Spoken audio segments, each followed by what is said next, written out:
Hello, boys and girls. You are listening and watching Peter Talks NXT TakeOver. And this takeover was in Brooklyn, New York. Now at the Barclays Center. And people curious to why not only does WWE not fuck with Madison Square Garden and go to Barclays, it's because, or even why they had SummerSlam in the Barclays Center, is because it's probably the cheapest stadium or event space in America. I mean, in terms of New York. New York is known to have very pricey places to have events. And normally that's why people go to New Jersey. Now you take the place like the Barclays Center, who just smack dab in the middle of Brooklyn, and they're charging ridiculously low rates. And at WWE, they're not idiots.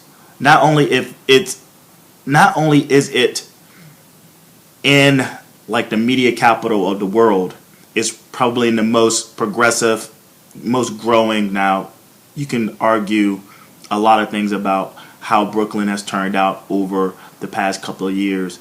Especially with the gentrification thing, but it's still progressing. It's one of the most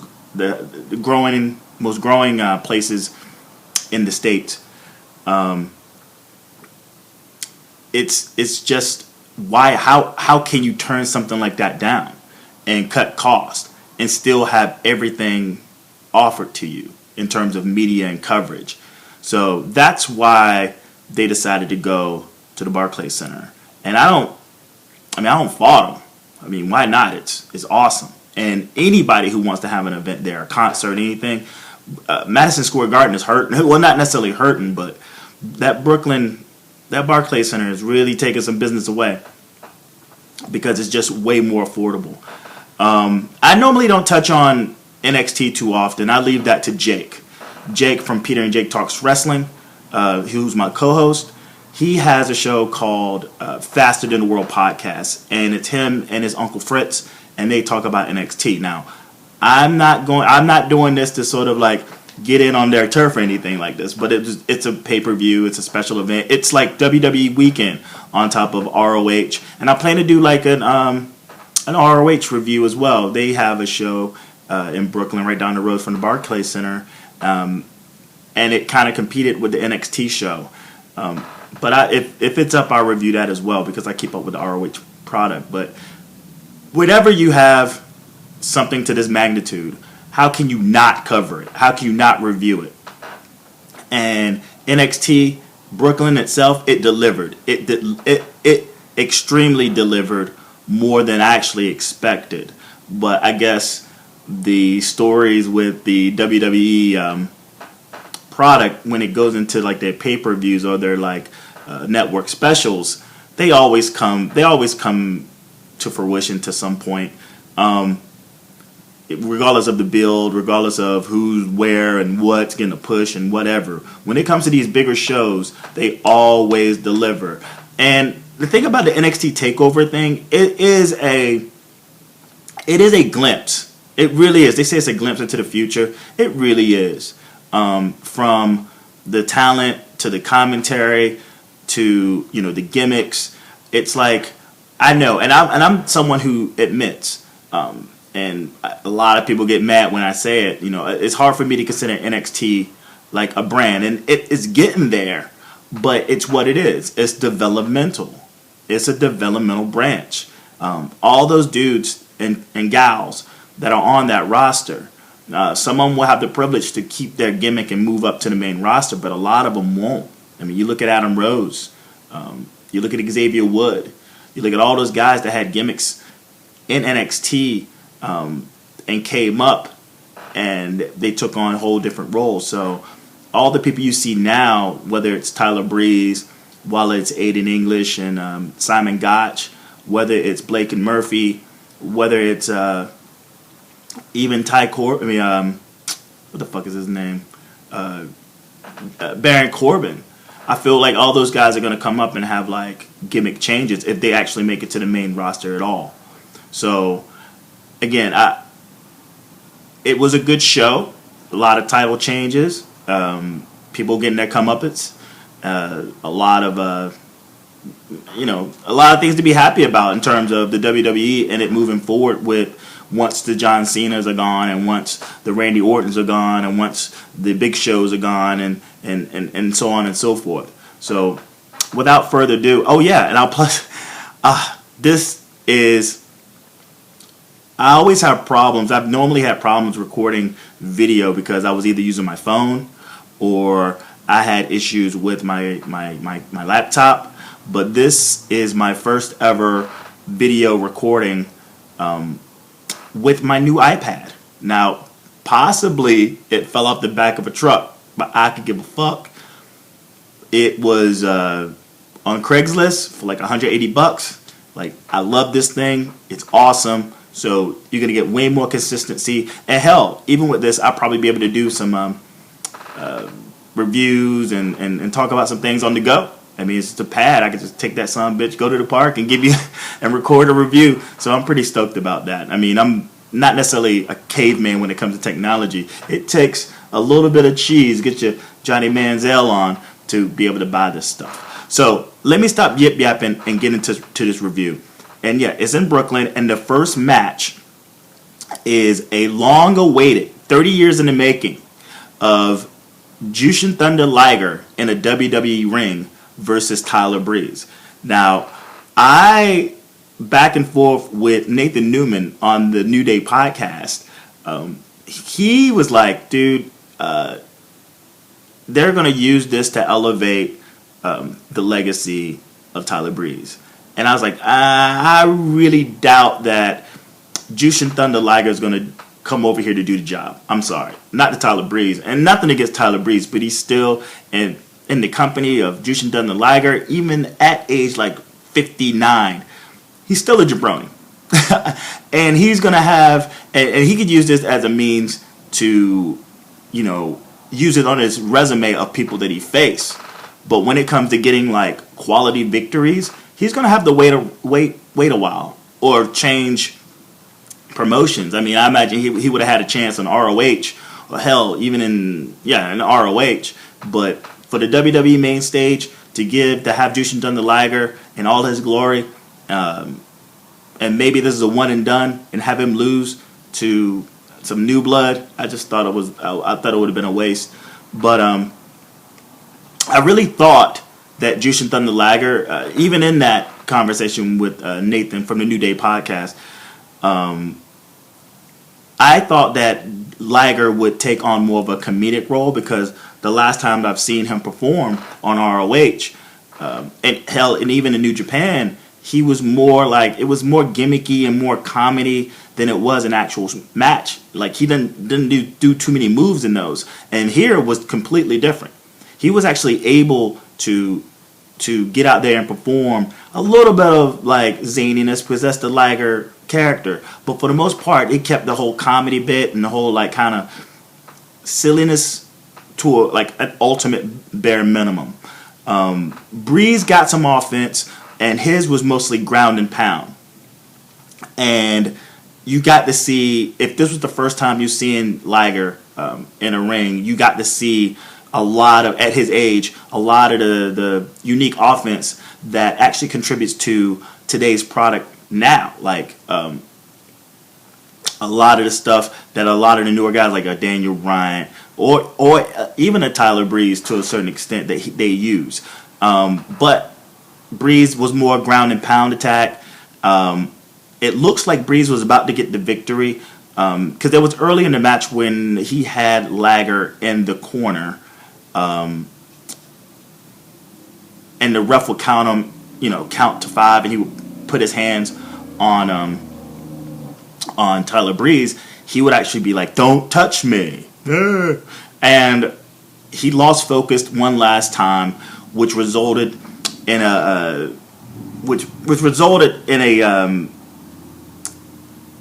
Tyler Breeze taking his eye off the ball. Jushin Liger gets the offense. Jushin Liger ends up getting a somersault flip off the apron, and Liger wins with the running Liger bomb. Again, Maybe there are some people who are mad that Tyler Breeze didn't get the win, but you guys need to fucking realize this is Jushin Thunder Liger. If you want Tyler Breeze to get himself in a match and he deserves the win, let him face someone on the actual WWE roster. Let him face somebody on the lower tier. Have him face an Adam Rose and have him beat him. Have him face a Xavier Wood. And to a certain degree, you might want to have him face, maybe, just maybe, have him go out to Dean Ambrose. You know, Dean Ambrose loses matches, but when you're talking about like big legends, no, just it's not his time right now. We find out that Sean Waltman and Scott Hall and Kevin Nash in the crowd and all their like, you know, Wolfpack glory. We get a vignette from Nia Jax, a fellow Samoan. She's big girl.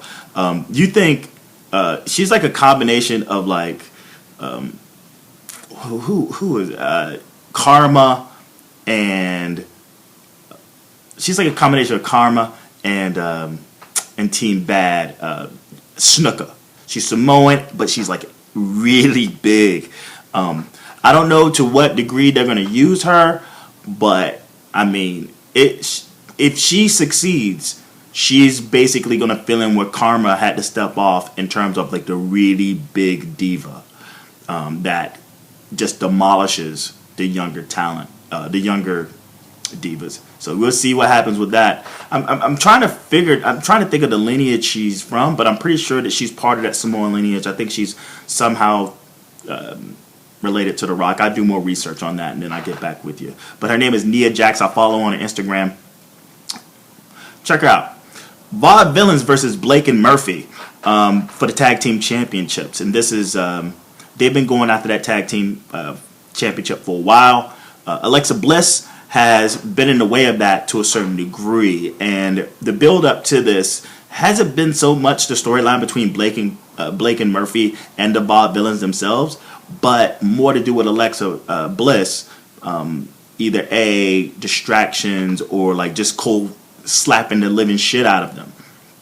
And their whole thing is like we will get an equalizer. And we find out at this show who this equalizer is.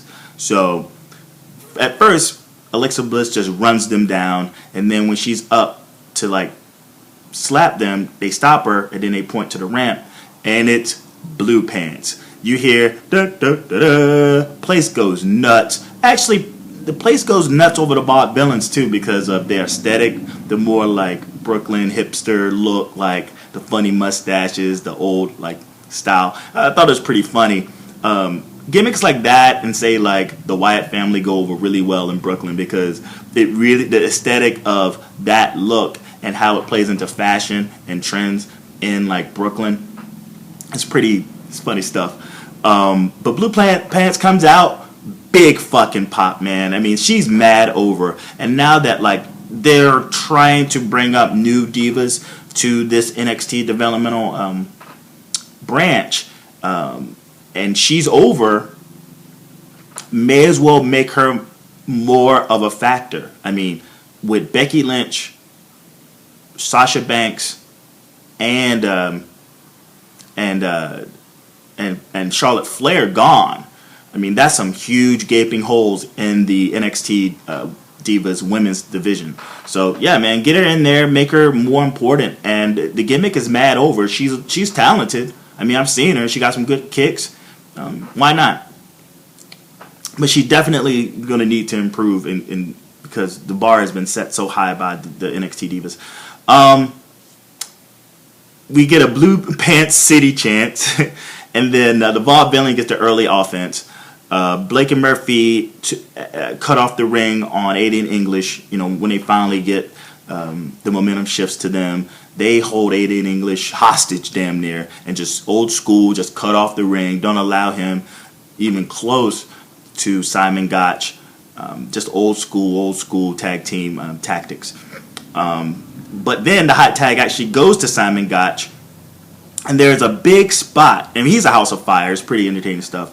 there's a big spot where Blake and Murphy are trying to put Aiden English in a double suplex off the top rope, but that gets reversed by Simon Gotch actually getting up under the both of them and turning it. I call it a double rock bottom off the second rope.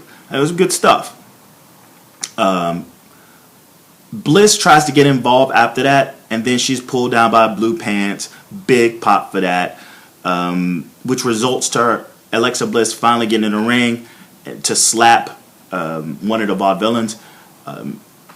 Blue Pants stop the slap, and then the Vaudevillains actually win the tag team belts. By the way, this is for the tag team championships of NXT. Win with a whirling dervish, and now finally the Vaudevillains are the new NXT tag team champions. I will say honestly, I'm not a big fan of the Vaudevillains gimmick. I'm not at all. They look kind of odd. They look too gimmicky, holding any kind of belt at all. But if it works for the for NXT to have them carry the belt, I guess that's what's up. Who they defend against, I guess maybe if the WWE has the same standards in terms of rematch clauses, that it seems that this feud still has legs that could actually result to a intergender 3-on-3 tag team match in the near future, involving Blue Pants and Alexa Bliss. And next up, we get Ty Dillinger with his new Perfect 10 gimmick, which is pretty over. The only thing that's weird about it is he's like a cat. Well, like a cat, there's this little video of a little cat playing peekaboo with someone. It was like very popular, like a little bitty kitten, and it's like that's how it comes off to me. I saw it 2 weeks ago. I guess it debuted, the Perfect 10, or maybe it debuted even further than that. But Ty Dillinger as a solo wrestler is good. I like him. The Perfect 10 gimmick, I think it's pretty sweet. It's a good gimmick. But for him to always have to do that, it comes off like peekaboo or some shit. Like, hey, like a little you're playing with a little 5-year-old kid. It's just silly to me. But he goes up against the NXT debut of Apollo Crews, also known as, or formerly known as, Uhaa Nation. Now, how I feel about this match, maybe it's shared, but Apollo Crews doesn't really do too much this match. And if you've ever seen Uhaa Nation, you know he's a house of fire. He's like this stocky built motherfucker who has the agility of like an ACH. He has the build of, say, like God, he has the build of a fucking god, but he has the moves of an ACH or a Neville. I mean, it's pretty amazing, a guy at his size and his bulk, to be able to move like this. But I think they held back. They held back on this. They allowed Ty Dillinger to actually ground and pound him and keep him off his feet for the majority of the match, until Crews hits a standing Sagiri kick, Sagiri, which results in a gorilla press into a standing moonsault for the pin. Now, is that his finisher? I most certainly hope not. You see those things all the time, and they don't really result unless he's really going to get that fucker over the gorilla press with the standing moonsault as a finisher. I mean, it's going to be a tough job. It's going to be a tough job to do because, again, you see it all the time, especially the moonsault. More so in the indies. Neville does it in the ring nowadays. I've seen Seth Rollins do it as well. So to get that over as a finisher, yeah, it's going to be tough. And maybe who they start him off with, who knows? I hope he has a successful run. I hope he gets to the main roster really soon. And as for Ty Dillinger, he shows a lot of promise, but he'll probably result in just being like, Michael McGillicuddy You know, he'll probably be like Bo Dallas. If he goes to the main roster, he's just a guy he's a jabroni. He's a guy who can be doing a lot of jobs. And to say, am I impressed with this Apollo Crews debut? I give it a 7 because again I felt they held back. This was more of a Ty Dillinger show than anything. But if you have the chance, if you're watching this and you had never seen an UHA Nation, just type in UHA Nation. That's UHAA, and just find his stuff with Pro Wrestling Guerrilla, and you really get to see what this guy is all about. What the hell we got?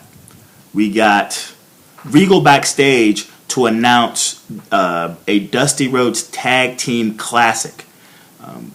Sounds just interesting enough, and it's going to run from September 2nd to October 7th. So it's going to be a month-long classic for all the tag teams in the NXT division. We don't know what's going to come of it or how it's all going to be, but I guess we'll all have to wait and see till September 2nd. But it's good that they're doing something in the vein of Dusty Rhodes, again, who died a month ago, maybe a little bit longer than that. I was listening to the Solid Monster Sound Off, and he mentioned something about doing something like a dream belt, like like an Intercontinental belt or USA belt for the main roster. Do like a secondary belt, call it the Dream Belt, and it's not necessarily that, but it's something. I would compare this to the Andre the Giant Over the Top Battle Royal. So I'm looking forward to see it. Baron Corbin versus Samoa Joe. Okay, this feud doesn't have too much legs to it. It only started 2 weeks ago, where Baron Corbin just flattened someone in like seconds, and then Samoa Joe came out, sold a couple of punches, and then Samoa Joe put his ass to sleep with the Corquita clutch. This match itself, I mean, going into it, I'm just like, oh man, this is all they got for Samoa Joe. Again, I mean, I want to be high on Baron Corbin, but I want to also be fair to Samoa Joe. This isn't, when you're in the ring, he's not given the opportunity to show his best work because he's in the ring with a newbie. There was no reason to have a definite winner.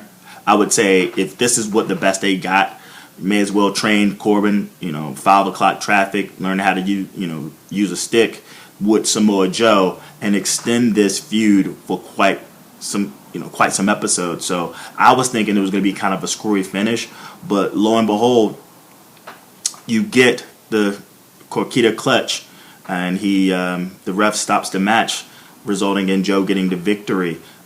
This match itself had more to do. It showed more of Samoa Joe's technical prowess, and then you have Corbin doing big moves.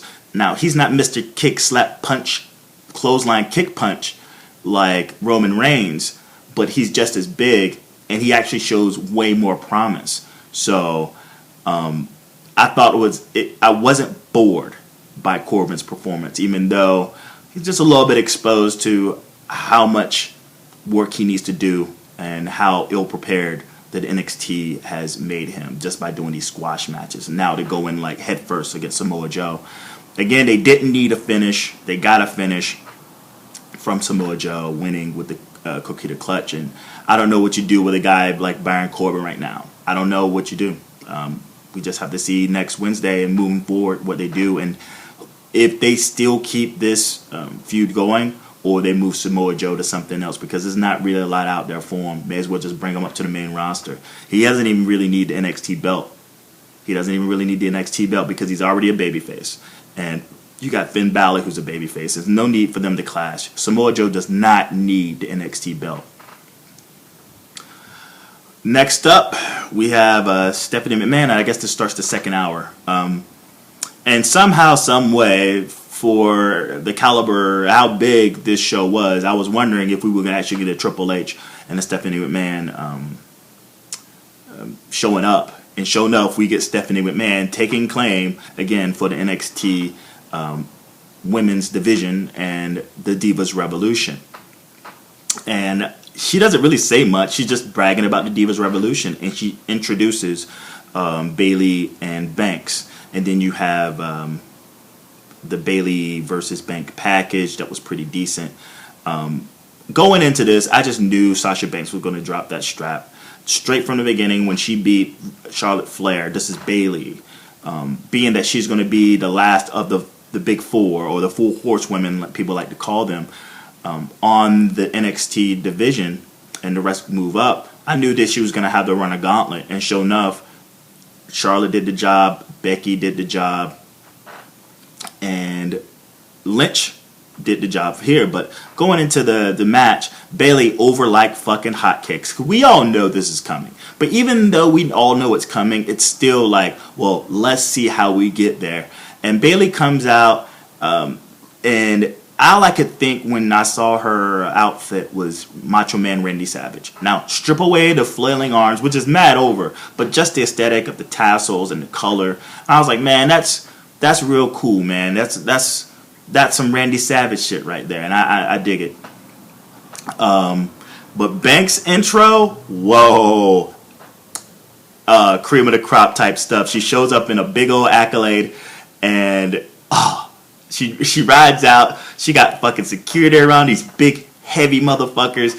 They get her out the car. She's playing the role. The music's going, and I'll be honest, man. Sasha Banks' theme is probably my favorite theme on any roster, NXT or main roster.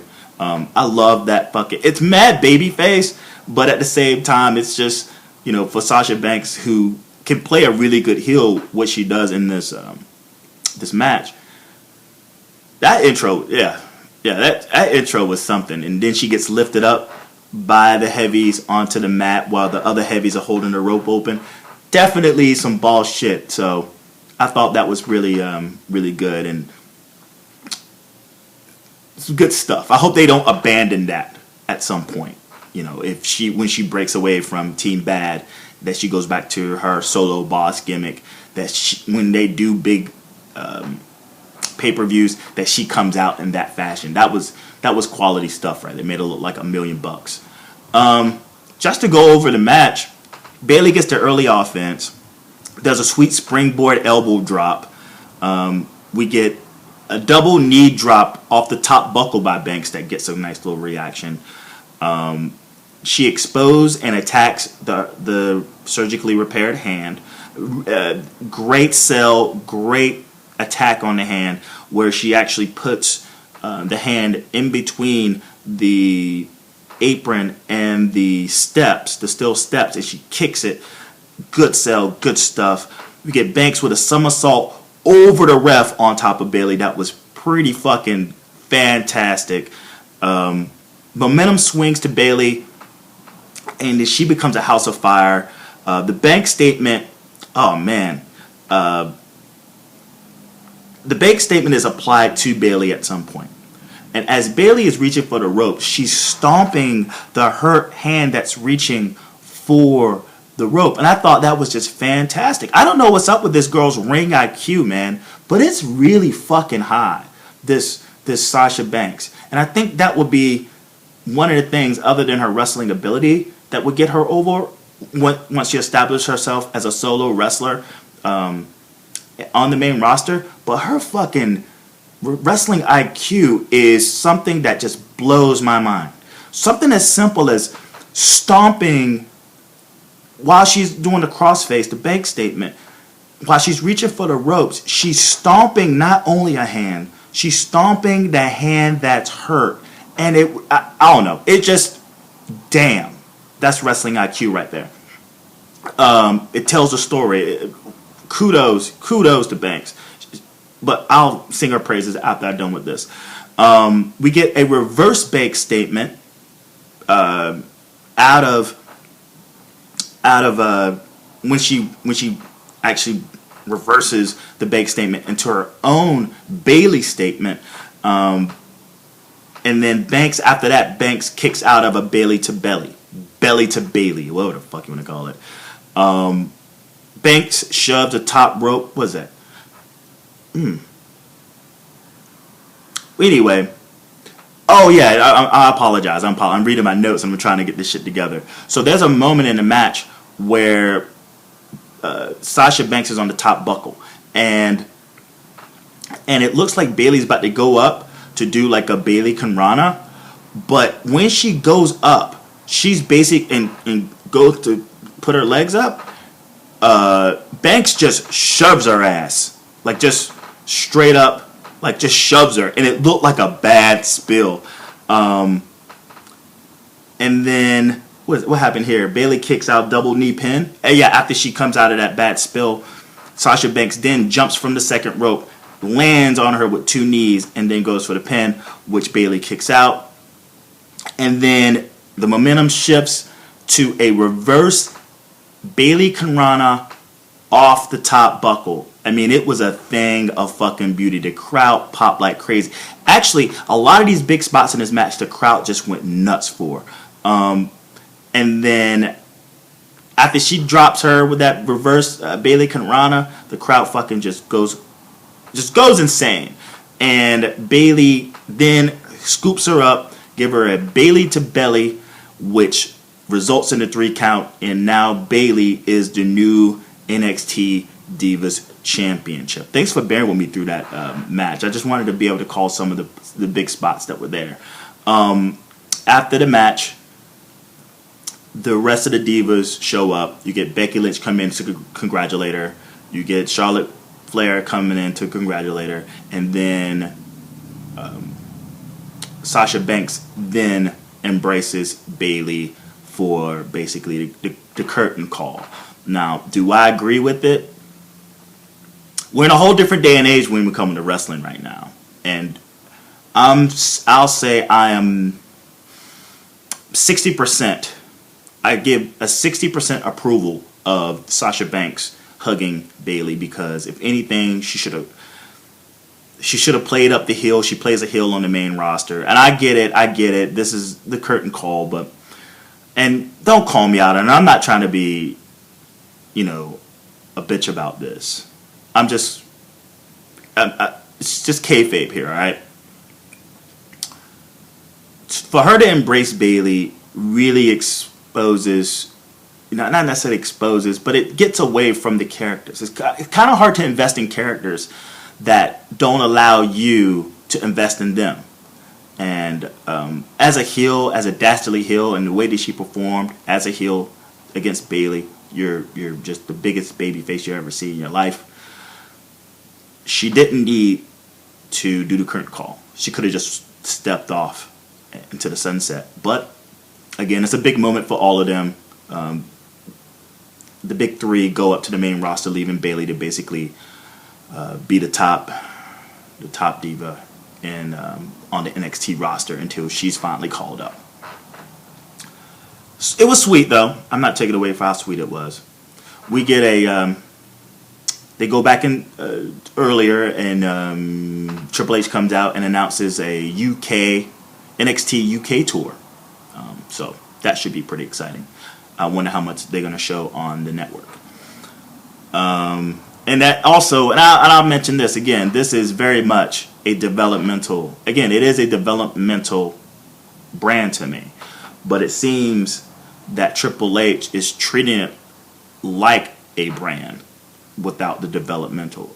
He got a good thing going there. Again, I just hope when things seem a little screwy that people don't get up in arms, because again, this isn't anything to really take, not necessarily serious, but in consideration towards the gimmick or the characters or the workers themselves. This is for them to make the main roster.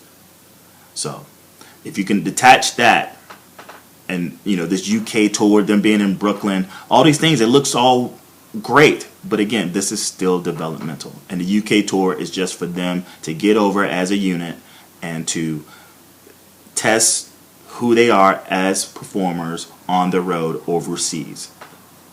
And that's how we'll see it moving forward.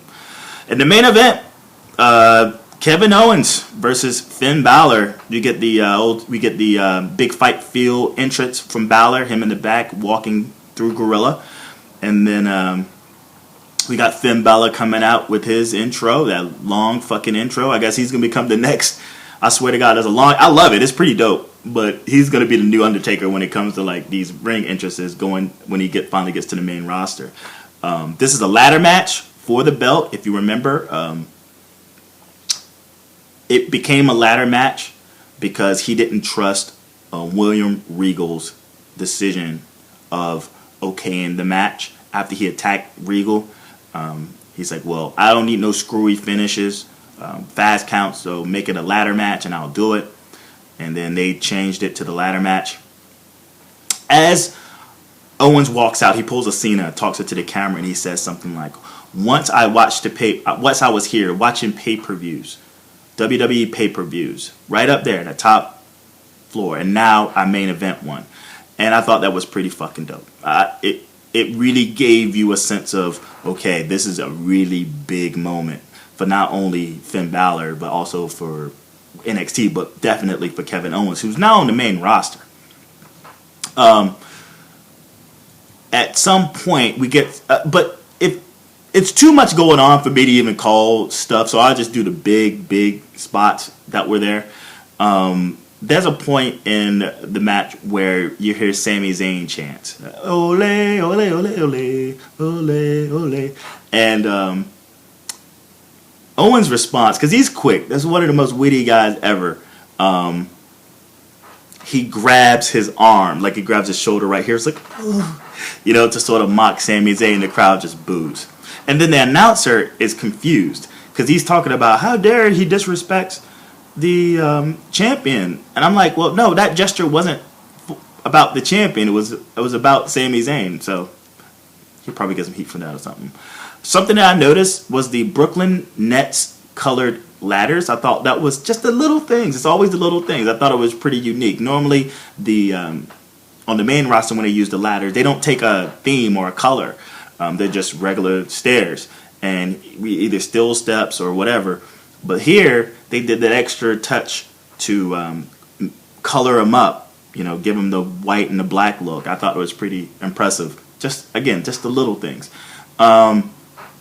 Owens is first to use the ladder as a weapon. And there's a point where he hits Balor. He pins him up against the apron on the outside when they go get the ladder. He pins him up against the apron. And it looks like he's about to... do like a cannonball or something, but in fact he pulls an indie move and he just walks by the ladder and he just punches Finn Balor in the face, which got a great reaction. They fight in the stands, they fight outside for a good bit. I mean, it was a big fight feel, great performance from the both of them. What is it? You get a senton on Balor while he's on the ladder that looked pretty painful. There's a spot where Owens is back flipped onto the ladder, but not to like the ladder itself, but in between an open ladder that looked pretty fucking painful. Like he just back flips his ass and he goes flying. He goes right in between. He doesn't land on it. He goes right in between. That looked pretty painful. And then we get a coup de grace, and then we get a power bomb off the ladder by Owens. He's going for the belt. Finn Balor is, and he kind of pumps him up, catches him, drops him. That was pretty devastating. He also drops a power bomb on the apron, the one he did to Sami Zayn to take him out, the one he did to John Cena to take him out. He did this same pump-up powerbomb on the apron to Finn Balor. Good sell. It looks like Owens is about to take the belt. But Balor ends up getting out of it, which I guess that seems that the apron powerbomb is no longer. Maybe it's no longer, being that Finn Balor was able to continue the match. Normally it just takes people out, but Balor was able to continue the match. So the effectiveness of it, I guess, is gone. And Finn Balor wins with the coup de grace. Not the pin, but he's on the ladder. It looks like he's about to go for the belt. but he changes his mind and he finishes off Kevin Owens to not be able to get back up with a second coup de grace. He climbs the ladder, he grabs the belt, and that's how NXT TakeOver ends. Finn Balor, again, he retains the NXT championship. And kudos to this show. I mean, if I was to give it a rating, I'd give it a 9 out of 10. I mean, there wasn't one thing bad about this. And you take the two main events, the two championship matches, those were something to remember. And even the lower card, Samoa Joe, the debut of Cruz, the Vaudevillains are your new tag team champions as well. Again, two new champions in Bayley and the Vaudevillains. Debut of Apollo Crews. You also get the debut of Jushin Thunder Liger in a WWE ring. So yeah, I got no complaints. I enjoyed it. I wasn't able to watch it live because I DJ on the weekends, and I thought the show was going to start at 8. So if it was going to go from 8 to 10, I would have been able to watch it live and actually gave you some live reactions. But I wasn't able to, and I just now watched it, and good stuff. I want to thank you for watching or listening to Peter Talks NXT TakeOver Brooklyn. Again, this week was a lot of stuff. Go back and check out Peter Talks SmackDown with Keita at Yeah You Know It 1991, not Y-O-U as in you, but as in you, the letter U. Yeah You Know It at 1991. We review SmackDown together. Normally I do video, but I wasn't able to do it that time, so we just did a Skype review, just all audio. Then check out Peter and Jake Talks Wrestling 1 year anniversary.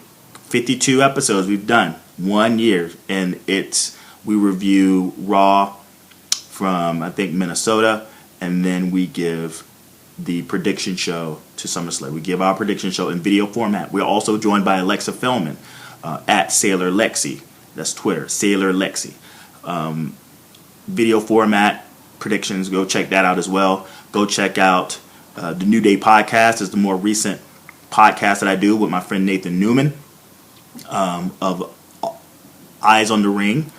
And every Monday we get up before Raw and we talk about last week's stuff, who's showing up, and then we talk about other wrestling around ROH or PWG, whatever we feel like talking about. It's like a discussion and then sort of a pre-show for Raw.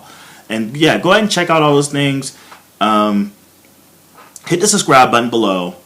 Also, check out pjtwcentral.com. That's where I upload all these things to in format of SoundCloud. If you have a Tumblr account, Stitcher Radio, now on iTunes, and now I upload things to Bandcamp. So a lot of options to listen to and watch Peter Talks content. Again, I want to thank you if you're this far. Thank you again. Again, share, comment, like. I need more fans. I would really appreciate it if you share. If you enjoy listening to me talk and jabber, or you enjoy the Peter and Jake Talks Wrestling, or New Day, or even my SmackDown reviews, or even my recaps, please share this with your friends. Have them check it out, and I'll be very, very appreciative. It's not like I'm not making any money off this stuff. All me, when I buy all this stuff and do all these upgrades, it's just a labor of love, man. Just a labor of love. And I'm not a professional. I'm not like someone who's a blog or anything. I'm just a wrestling fan, just like you. And I just want to have a discussion about wrestling, the wrestling world, with you. So without further ado, I'm gonna go ahead and get the fuck out of here. Upload this, and you will. Oh yeah, enjoy SummerSlam tonight. You will see me Monday with a Raw recap, and the actual SummerSlam review will be next Wednesday for Peter and Jake Talks Wrestling. Watch out for those foreign objects.